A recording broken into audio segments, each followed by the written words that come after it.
prossimo relatore è sul palco dell'Ariston Jasmine Douadi, responsabile del club RISC.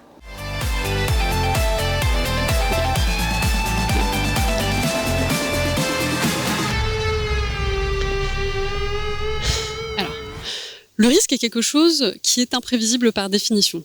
Il est donc inexact de penser le risque comme une composante indissociable d'un secteur. Autrement dit, le secteur a très peu d'importance, surtout dans un univers ultra connecté comme celui dans lequel nous vivons aujourd'hui. Il y a donc différentes passerelles entre les services, les secteurs et les domaines d'une même entreprise. Le risque, malheureusement, ne choisit pas de se confiner dans un secteur plus qu'un autre. Je répondrai donc que pour gérer le risque aujourd'hui, cela doit se faire en collaboration avec tous les secteurs, en ayant une vision qui soit globale et surtout une approche qui soit pluridisciplinaire. Autrement dit, le maître mot, c'est le décloisonnement du risque. La stratégie à avoir, c'est la mutualisation des connaissances. Il faut mettre autour d'une même table des acteurs qui peuvent penser, a priori, qu'ils n'ont rien à se dire, rien à échanger, et qui seraient d'ailleurs surpris de découvrir que leur domaine d'expertise, leur secteur d'activité impacte ceux de leurs voisins. Combien de fois nous voyons dans des entreprises des équipes qui travaillent sur des sujets sans communiquer entre eux et qui ont des objectifs ou des problématiques qui peuvent être complémentaires.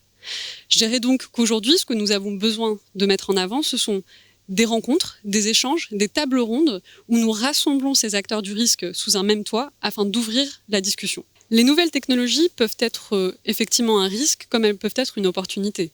Force est de constater que la digitalisation de nos sociétés a apporté son lot de menaces, puisqu'on voit grandement les besoins en termes de cybersécurité s'accroître dans les administrations comme dans les entreprises.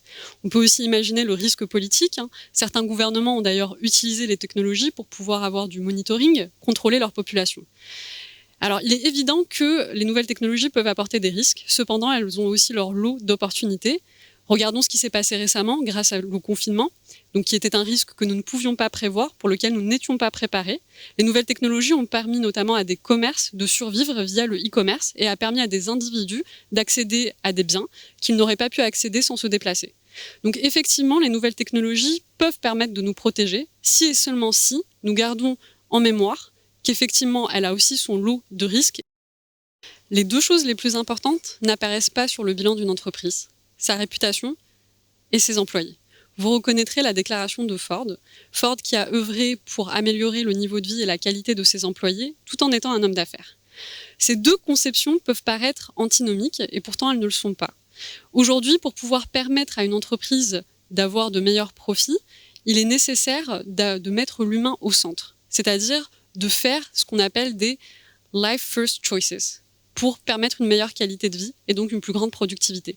Autrement dit, on n'a pas réellement à choisir aujourd'hui entre le profit et l'humain.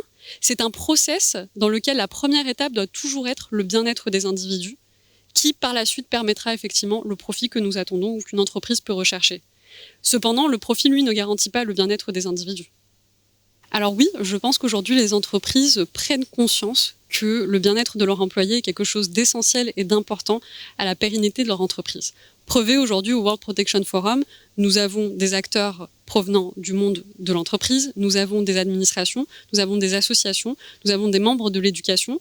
Donc au final, oui, je pense que c'est quelque chose qui est pris en compte, puisqu'aujourd'hui nous sommes tous là pour parler de ça, des risques inhérents à nos sociétés et des Life First Company.